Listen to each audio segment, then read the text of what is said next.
एक दफ़ा का जिक्र है कि एक खूबसूरत और दलक्ष जंगल था। इस जंगल में हर किस्म के जानवर, परिंदे और पेड़ पौधे थे। वहाँ के दरख्त इतने बुलंद थे कि उनकी चोटियों को देखने के लिए गर्दन को पीछे की तरफ करना पड़ता था। जंगल के बीचों बीच एक खूबसूरत झील थी जिसका पानी साफ शफाफ था। एक दिन जंगल में एक नन्ही सी लड़की रहने आई जिसका नाम ज़ेबा था। ज़ेबा बहुत ही प्यारी और मासूम थी। इसके पास एक ख़ास तहफ़ा था। इसे जानवरों की ज़बान समझने और बोलने की सलाहियत थी।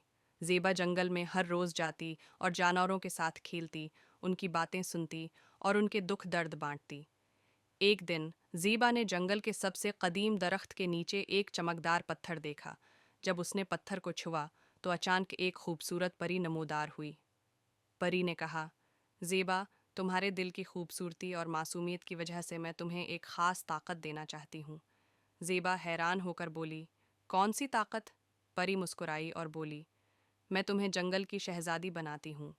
तुम्हारे पास अब ये ताकत होगी कि तुम जंगल की हिफाजत कर सको और हर जानवर की मदद कर सको।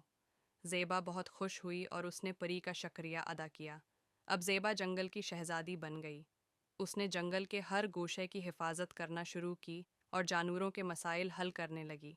अगर किसी जानवर को चोट लगती तो ज़ेबा अपने जादू से उसे ठीक कर देती। अगर कोई जानवर भूखा होता तो ज़ेबा अपने जादुई हाथों से खाना पैदा करती। एक दिन एक खौफनाक दीव जंगल में आया और उसने तमाम जानवरों को डराना शुरू कर दिया।